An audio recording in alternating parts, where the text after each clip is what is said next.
আপনাদেরকে স্বাগত জানাচ্ছি। আমি ফিরোজ তোহা। শুরুতেই দ্য ক্যাবলস সংবাদ শিরোনাম।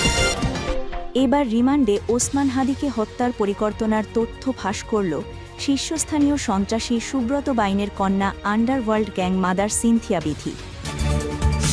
ঘটনায় নতুন মোড়, হাদিকে গুলি করে যেভাবে মির্জা আব্বাসের ছত্রছায়ায় ঢাকা ছাড়ল 2 শুটার। চাঞ্চল্যকর তথ্য। এতক্ষণ শুনছিলেন সংবাদ শিরোনাম, এখন থাকছে বিস্তারিত।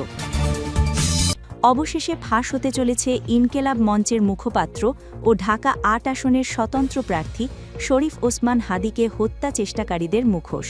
শীর্ষস্থানীয় সন্ত্রাসী সুব্রত বাইনের কন্যা সিনথিয়া বিথিকে গ্রেপ্তারের পর যেন দিনের আলোর মতো পরিষ্কার হয়ে যাচ্ছে ওসমান হাদিকে কারা এবং কেন হত্যার পরিকল্পনা করেছিল। জিজ্ঞাসাবাদে বের হয়ে আসছে একের পর এক চাঞ্চল্যকর সব তথ্য। শীর্ষস্থানীয় সন্ত্রাসী সুব্রত বাইনের কন্যা সিনথিয়া বিথিকে র্যাব ১১-র একটি টিম কুমিল্লা থেকে গ্রেপ্তার করে। বাবার দীর্ঘ কারাবাসের সুযোগে অপরাধ জগতের নিয়ন্ত্রণ কার্যত তার হাতেই ছিল, ফলে আন্ডারওয়ার্ল্ডে তিনি গ্যাংমাদার হিসেবে পরিচিতি পান। সংশ্লিষ্টদের মতে এই গ্রেপ্তার কেবল একটি সন্ত্রাসী পরিবারের সদস্যকে আইনের আওতায় আনার ঘটনা নয়, বরং এটি দেশের আন্ডারওয়ার্ল্ডে ক্ষমতার নিয়ন্ত্রণ, আন্তদেশীয় সন্ত্রাসী যোগসূত্র এবং সাম্প্রতিক রাজনৈতিক অস্থিরতার সঙ্গে অপরাধ জগতের সম্ভাব্য সম্পৃক্ততার জন্য গুরুত্বপূর্ণ। উচ্চ পর্যায়ের একাধিক কর্মকর্তা জানিয়েছেন, রাজধানী ও সীমান্তবর্তী অঞ্চলের সক্রিয় সংঘবদ্ধ অপরাধ চক্র, বিদেশিদের সঙ্গে যোগাযোগ এবং প্রশিক্ষিত সন্ত্রাসী দলের সঙ্গে লেনদেন, এসব বিষয়ে বিস্তারিত তথ্য পাওয়া যেতে পারে তার কাছ থেকে।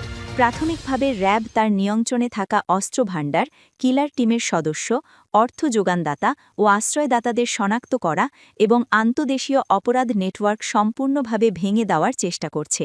বিশ্বস্ত সূত্রে জানা গেছে, সিনথিয়া বিথি সুব্রত বাইনের উত্তরাধিকারী হিসেবেই পরিচিত ছিলেন না, বরং পিতার দীর্ঘ কারাবাসের সময়ে তিনি আন্ডারওয়ার্ল্ডে গ্যাংমাদার হিসেবেও পরিচিতি পান। বাবার অনুপস্থিতিতে অত্যন্ত কৌশলে তিনি পুরো নেটওয়ার্কের নিয়ন্ত্রণ নিজের হাতে তুলে নেন। অভিযোগ রয়েছে চাঁদাবাজি, টেন্ডারবাজি, অবৈধ অর্থ লেনদেন সহ নানা অপরাধমূলক কর্মকাণ্ডের কেন্দ্রবিন্দুতে ছিলেন তিনি। গোয়েন্দা কর্মকর্তারা বলছেন, সুব্রত বাইন কারাগারে থাকলেও তার সন্ত্রাসী সাম্রাজ্য দুর্বল হয়নি, বরং সিনথিয়া বিথির মাধ্যমে তার নতুন আঙ্গিকে পরিচালিত হচ্ছিল। তিনি ছিলেন প্রযুক্তি নির্ভর, কৌশলী এবং অনেক ক্ষেত্রে আরও আগ্রাসী। বাবার রেখে যাওয়া অস্ত্র ভাণ্ডার এবং প্রশিক্ষিত ঘাতক দলের সঙ্গে নিয়মিত যোগাযোগ বজায় রেখে দূর থেকেই অপরাধ কার্যক্রম সচল রাখতেন তিনি। তদন্ত সংশ্লিষ্ট সূত্র জানায়, সিনথিয়া বিথির কর্মকাণ্ড দেশের গণ্ডিতে সীমাবদ্ধ ছিল না। তার বিরুদ্ধে ভারতের কিছু সন্ত্রাসী গোষ্ঠী ও অপরাধ চক্রের সঙ্গে গোপন যোগাযোগের তথ্য পেয়েছে গোয়েন্দা সংস্থাগুলো। এই আন্তদেশীয় সংযোগের মাধ্যমে অস্ত্র ও অর্থ পাচার, সীমান্তপথে কুরিয়ার নেটওয়ার্ক এবং হাওয়ালা ধাঁচির অর্থ প্রবাহ পরিচালিত হতো বলে সন্দেহ করা হচ্ছে। তার ডিজিটাল ডিভাইস ও কল রেকর্ড বিশ্লেষণ করে এসব বিষয়ে বিস্তারিত জানার চেষ্টা চলছে। পাশাপাশি ভারতে পলাতক কিছু বাংলাদেশি রাজনৈতিক নেতা ও সাবেক পুলিশ কর্মকর্তার সঙ্গে তার কোনো যোগাযোগ ছিল কিনা সেটিও খতিয়ে দেখা হচ্ছে। একাধিক কর্মকর্তা আমার দেশকে বলেন, এ ধরনের আন্তদেশীয় যোগাযোগ প্রমাণিত হলে তা শুধু আইন শৃঙ্খলার সমস্যা নয়, বরং জাতীয় নিরাপত্তার প্রশ্ন তৈরি করবে। বিথির গ্রেপ্তারের পর সবচেয়ে গুরুত্বপূর্ণ যে বিষয়টির ওপর জোর দেওয়া হচ্ছে তা হল সাম্প্রতিক জুলাই বিপ্লবীদের ওপর হামলা ও হুমকির সঙ্গে আন্ডারওয়ার্ল্ডের কোনো সংশ্লিষ্টতা আছে কিনা। ফ্যাসিবাদী আওয়ামী লীগের পলাতক নেতাদের সঙ্গে তার কোনো সংশ্লিষ্টতা ছিল কিনা তা খতিয়ে দেখা হচ্ছে।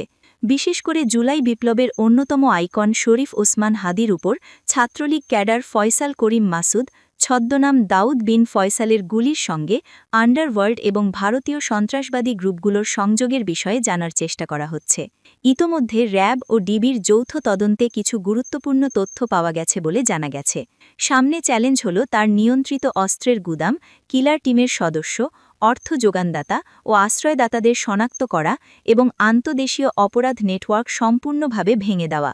গোয়েন্দা মহলের মতে, সিনথিয়া বিথির গ্রেপ্তার শুধু একজন সন্ত্রাসী নারীর পতন নয়, এটি আধুনিক আন্ডারওয়ার্ল্ড, আন্তর্জাতিক অপরাধ এবং রাজনৈতিক অস্থিরতার জটিল সংযোগ উন্মোচনের একটি গুরুত্বপূর্ণ মাইলফলক হতে পারে।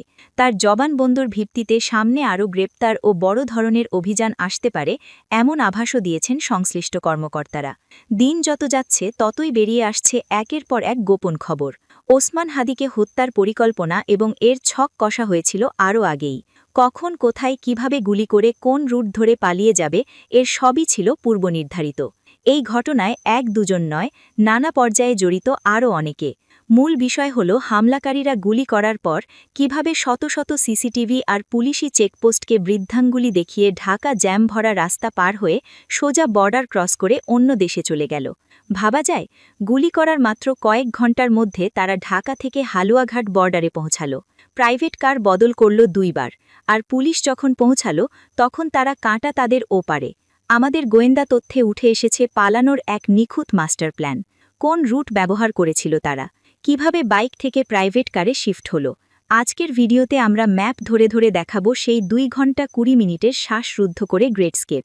ঘটনার তারিখ 12 ডিসেম্বর 2025 শুক্রবার।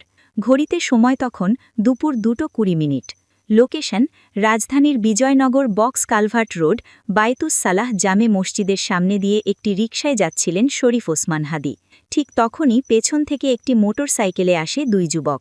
কোনো কথা নেই, মুহূর্তেই পিস্তল বের করে হাদির মাথা লক্ষ্য করে গুলি। এরপর আহত হাদিকে নিয়ে যাওয়া হয় হাসপাতালে। কিন্তু এর পরপরই শুরু হয় খুনিদের আসল খেলা, পালানোর খেলা। হামলাকারীরা জানত গুলি করার পর ওই এলাকায় 1 সেকেন্ড দেরি করা মানেই জনগণের হাতে পিটুনি অথবা পুলিশের হাতে ধরা পড়া। তাই তারা এমন এক সময় বেছে নিয়েছিল যখন জুমার নামাজের পর রাস্তাঘাট কিছুটা ফাঁকা থাকে। কিন্তু পালানোর জন্য তারা যে রুট ম্যাপ বা রাস্তা ব্যবহার করেছে তা দেখে অভিজ্ঞ গোয়েন্দারাও কপালে চোখ তুলেছেন। চলুন আমরা সেই রুটটা একটু ট্র্যাকিং করি।